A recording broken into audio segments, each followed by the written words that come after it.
Hello my dear student, welcome to Aryan classes. Aryan ક્લાસીસમાં તમારું હાર્દિક સ્વાગત કરું છું. મારા વાલા વિદ્યાર્થીઓ, બધાની ઢગલા બંધ કોમેન્ટ આવી ગઈ છે કે ફટાફટ ગુજરાતી, બીજી કોઈ વાત નહીં. ડોન્ટ વરી, ચિંતા ના કરો. ગુજરાતીનું પણ આપણે ધમાકેદાર મસ્ત સરસ મજાની તૈયારી કરવાના છીએ. હવે મારું જો તમે માનો છો ને મારી ઉપર પહેલાં તમે જો વિશ્વાસ કરો તો એક મારી વાત તમે માની લો કે સૌથી પહેલાં તમારે ગુજરાતી વિષયની અંદર શું કરવું. તો સૌથી પહેલાં જે વિભાગ ઈ છે, એટલે મોટો વિભાગ હોય ને, એને તમે આજે પતાવી દો. એનો મતલબ શું છે? મતલબ એવો છે કે વિભાગ ઈની અંદર તમને શું પૂછાય છે, શું નથી પૂછાતું એ તમને ખબર છે. પહેલાં જ્યારે તૈયારી કરતા હોય છે તો મોટા પ્રશ્નો હોય ને એની પહેલાં તૈયારી કરી લેવાય. Right my dear student? તો કે હા, સાચું છે. તો તમને વિભાગ ઈમાં 3 ક્વેશ્ચન પૂછાય છે. એમાં 83, 84 અને 85. 83માં તમને અરજી લેખન પૂછાય છે, 84માં તમને ગદ્યખંડ આપે છે અને 85માં તમને નિબંધ પૂછે છે. અરજી લેખન 5 માર્ક્સ અને નિબંધના તમને 10 માર્ક્સ મળે છે. તો હું એવું કહું છું કે તમે આજની રાત અને બધા મારા વાલા વિદ્યાર્થીઓ, તમે ફટાફટ પહેલાં અરજી લેખન પતાવી દો. અરજી લેખન ભલે તમને આવડે છે, મને ખબર છે કે બધાને અરજી લેખન આવડતી જશે, એમાં કોઈ મોટી વાત નથી.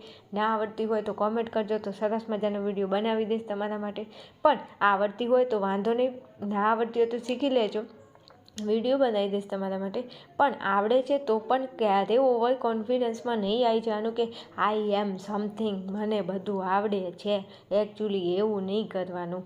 તો મારા કલેજાઓ શું કરવાનું? તો એના માટે તમે બધાને કહું છું, હું તમને આઈએમપી અરજી લેખન આપું છું, એટલું પહેલાં એનું ફટાફટ એનું માળખું એવું એની અંદર તમારે પૂછાય તો તમારે કેવું લખાણ લખવું. કારણ કે જ્યારે એક્ઝામમાં બેઠા એટલે આપણને ઇમરજન્સી યાદ ન આવે, એટલે અહીંયા અત્યારથી તમારે જોઈ કમ્પ્લીટ તૈયાર કરી લેવું પડે. તો મોસ્ટ આઈએમપી અરજી લેખન અને આઈએમપી નિબંધ તમને આપું છું. તો નિબંધના 10 માર્ક્સ છે, જો સરસ મજાનો લખો નિબંધ તો તમને પૂરેપૂરા માર્ક્સ મળે. ચાલો 1-2 માર્ક્સ કપાય, પણ 8 માર્ક્સ 7 માર્ક્સ તો તમને મળે જ. પણ સારો નિબંધ લખો તો. પછી ગપ્પુ મારીને આવો તો મજા ન આવે, પછી એમાં માર્ક્સ તમને ન મળે. સમજ્યા ને? તો ચલો આઈએમપી અરજી લેખનનું તમને આપું છું. તમારે બીજું અરજી લેખન તો તમને આવડે, એની મેથડ આવડે, પછી એનો ટોપિક ખબર હોય, તમને આપેલું જોઈએ. ટોપિક આવે એટલે આપણને ના આવડતું હોય ને તોય લખતા આવડે. પરીક્ષાની અંદર તમારી પેન ના હેડતી હોય ને તો હેડવા માંડે, મને ખબર છે. હેડે ને? સાચું બોલજો. કોઈ નહીં આવડતું હોય ને તો પેન ઊભી નહીં રહેતી હોય, એ મને વિશ્વાસ છે. પણ અહીંયા મને એવું લાગ્યું કે લાવ થોડું તમને ગાઈડલાઇન્સ આપું આ બાબતે, તો હું તમને આઈએમપી થોડા આપું છું. આ તૈયાર કરી લેજો, એના સિવાય કરવું હોય કરજો, ને આટલામાંથી કરી નાખજો ને એટલે ઘણું. કારણ કે આની મેથડ તમને આવડે લખતા, તો કોઈ બી વસ્તુ હોય તમને આવડશે. અને એમાં આ મોસ્ટ આઈએમપી છે, તમે કરી નાખજો પહેલાંના ધોરણે. ચલો, 1 નંબરની અંદર વધુ પડતા વરસાદના કારણે તમારા વિસ્તારમાં ગંદકીનું પ્રમાણ વધ્યું છે. તમારી આજુબાજુ વરસાદ વધુ પડે છે એટલે ગંદકી થઈ ગઈ છે. તો તે દૂર કરવા માટે તમારા વિસ્તારના જે આરોગ્ય અધિકારી હોય એમને તમારે અરજી કરવાની છે. તો આપણે જેમ ઇંગ્લિશમાં મેં તમને એપ્લિકેશન લખતા શીખવાડ્યું, એવું ને એવું ગુજરાતીમાં તમારે અરજી કરવાની છે. સમજ્યા? તો આવડે ને? ના આવડે તો શીખી લેજો, ને કે કોમેન્ટ કરજો. ચાલો પછી બીજા નંબરમાં, તમે મોકલેલ મની ઓર્ડર 1 મહિના જેટલો સમય પસાર થઈ ગયો હોવા છતાં હજી સુધી પાર્ટીને પહોંચ્યો નથી. તો આ અંગે તપાસ કરવા પોસ્ટ માસ્ટરને અરજી લખો. તમે જે મની ઓર્ડર મોકલાય તો 1 મહિનો થઈ ગયો પણ હજુ પાર્ટીને પહોંચ્યો નથી. તો આની તપાસ કરવા માટે પોસ્ટ માસ્ટરને તમારે અરજી કરવાની છે. ચલો પછી 3 નંબરમાં કીધું છે કે તમારા વિસ્તારમાં પીવાના પાણીની તીવ્ર અછત ઊભી થઈ છે. ઉનાળામાં મરી જવાય છે, કોઈ જગ્યાએ પાણી નથી આવતું એટલે હેરાન થઈ જવાય છે. તો તમારા વિસ્તારમાં પીવાના પાણીની તીવ્ર અછત ઊભી થઈ છે, તે અંગે જરૂરી સહાય માટે વિનંતી અરજી મ્યુનિસિપલ કમિશનરશ્રીને તમારે ઉદ્દેશીને લખવાનું છે. અરજી લેખન કરવાની છે. કોને? મ્યુનિસિપલ કમિશનરને. ચલો પછી ત્યાંથી આગળ જઈએ તો તમે રહો છો તે વિસ્તારમાં રખડતા ઢોર હોય ને એમનો ત્રાસ વધી ગયો છે. તો આ મોસ્ટ આઈએમપી છે.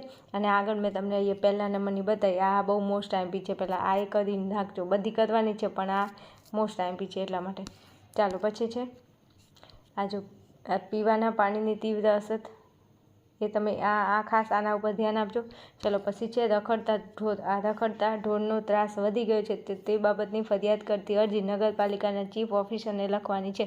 તમને ખબર છે ઘણીવાર ગાયો રસ્તામાં માણસને મારી નાખે, બહુ બીક લાગે ગાયોથી. તમારે સાચવીને ચાલવાનું કોઈ બી જગ્યાએ જતા હોય તો. હો ભાઈ, ચલો પછી 5મા નંબરમાં તમારા નજીક રંગ રસાયણનું કારખાનું ગંદુ પાણી, જો તમારા આજુબાજુમાં તમે રહો છો ત્યાં કારખાના આવેલા છે ને ગંદુ પાણી તમારા ગામની નદીમાં છોડતા હોય એ લોકો, તો તમે અરજી કરી શકો છો. તમારી નદીનું પાણી દૂષિત કરવામાં આવી રહ્યું છે, તમારી નદી દૂષિત થઈ રહી છે, તો એ અંગે તમે ઘટતી કાર્યવાહી કરવા તમારા જિલ્લાના જે કલેક્ટર હોય, IAS IPS ઓફિસર, તમને ખબર છે ને એમને કલેક્ટરમાં જોબ મળે IASમાં, તો એ કલેક્ટરશ્રીને તમારે અરજી કરવાની છે. ઓકે, તો આવી 5 અરજીઓ છે. પહેલાં આને કરી જ નાખજો ને, અરજી તો આવડે મારા વાલાવ. બીજું એક વસ્તુ, તમે મને કોમેન્ટની અંદર એટલું કન્ફર્મેશન આપી દેજો કે બેન તમે ચિંતા નહીં કરો, અમે અરજી ચકાચક લખીને આવશું. કારણ કે જો એવું નથી કે હું મારી ચેનલ હેડાડવા માટે તમને સપોર્ટ કરું છું, એવું બિલકુલ નથી. હું મારા ક્લાસમાં જો મારા ભગવાનને ધ્યાનમાં રાખીને હું તમને ભણાવું છું.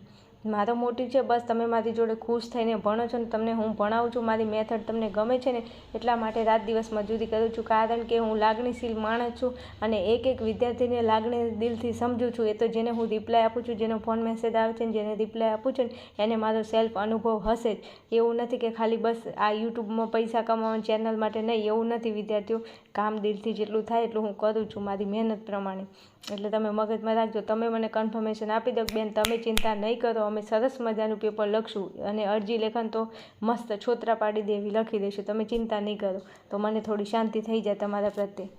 ચલો પછી નિબંધ છે. અહીંયા શું છે? નિબંધ છે, રાઈટ. તો નિબંધમાં તમે કયા કયા નિબંધ લખશો? હવે નિબંધમાં કંઈ IMP ના હોય, પણ આપણે IMP કેમ ના હોય? કારણ કે ત્યાં જો ગુજરાતીમાં તો આપણે ઇંગ્લિશમાં ન લખી શકીએ, પણ ગુજરાતીમાં તમને મુદ્દા આપેલા હોય તો મુદ્દા ઉપરથી તમે નિબંધ બનાવીને લખી શકો, પણ ત્યાં બનાવવા ના બેસાય. એટલે હાલથી તમે આ નિબંધો અત્યારથી તૈયાર કરી એના મુદ્દા કેવા છે કેવા નથી એ જોઈ અને એના ઉપરથી તમારે શું લખાણ લખવાનું છે આટલું તમારે વિગતે બધું જોઈ અને પછી જવાનું છે. સમજ્યા? તો કે હા. તો સૃષ્ટિનો એક જ પોકાર છે, દીકરી બચાવી ઉદ્ધાર કરો. પછી 21મી સદીની સમસ્યા. 21મી સદી હાલ ચાલુ છે તો એમાં કેટલી સમસ્યાઓ આવે છે. હા, વાત ના પૂછો. કોરોના જેવી સમસ્યાઓ આવીને જતી રહી છે. પછી જળ એ જ જીવન, અથવા તમને પાણી બચાવો પૂછે તો જળ એ જ જીવન, પાણી બચાવો, આ બધા આજે છે ને એના મુદ્દા તમારે વ્યવસ્થિત જોઈ અને નિબંધ પહેલાં કમ્પ્લીટ પાકો તૈયાર કરી લો. એટલે જુઓ તો ખરા 10 માર્ક્સ અને અરજી લેખનના 5 માર્ક્સ, 15 માર્ક્સ તો આ થઈ ગયા, અને પેલા ગદ્યખંડના 5 એટલે 20 માર્ક્સ. તો આ 20 માર્ક્સનું પહેલાં જે વધારે લખાણવાળું છે ને એ તો બિલકુલ નથી છોડવાનું, આ તૈયાર કરી લો. હેતુલક્ષી પછી જે બી છે બધું આવશે, ચિંતા છોડી દો. તમને હાલ જેટલું પ્લાનિંગ આપું, હું તમને જેમ વિડીયો અપલોડ કરું જે પ્લાનિંગ આપું છું ને એ પ્લાનિંગથી ફટાફટ કામ કરી જાઓ. ચાલો પછી ભ્રષ્ટાચાર એ જ શિષ્ટાચાર.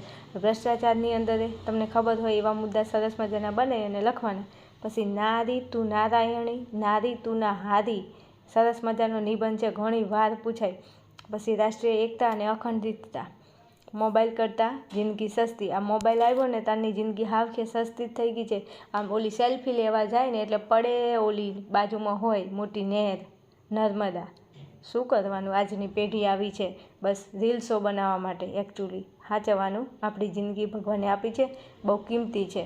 ચાલો પછી ઇન્ટરનેટના લાભાલાભ પૂછાય કે ઇન્ટરનેટને લગતું કંઈ પણ પૂછાય તો તમે આ લખી શકો છો. અને બાકી નિબંધની અંદર ઘણીવાર ટ્રેન્ડિંગમાં હોય ને, ટ્રેન્ડિંગમાં એવો નિબંધ પણ મૂકી લે, પણ 3 નિબંધ હોય છે, 3માંથી એકાદો તો તમને આવડશે જ. સમજ્યા મારા વાલાવ?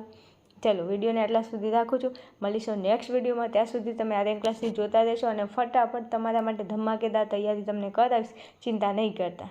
ઓકે, સારી એવી કોમેન્ટ કરતા રહેજો.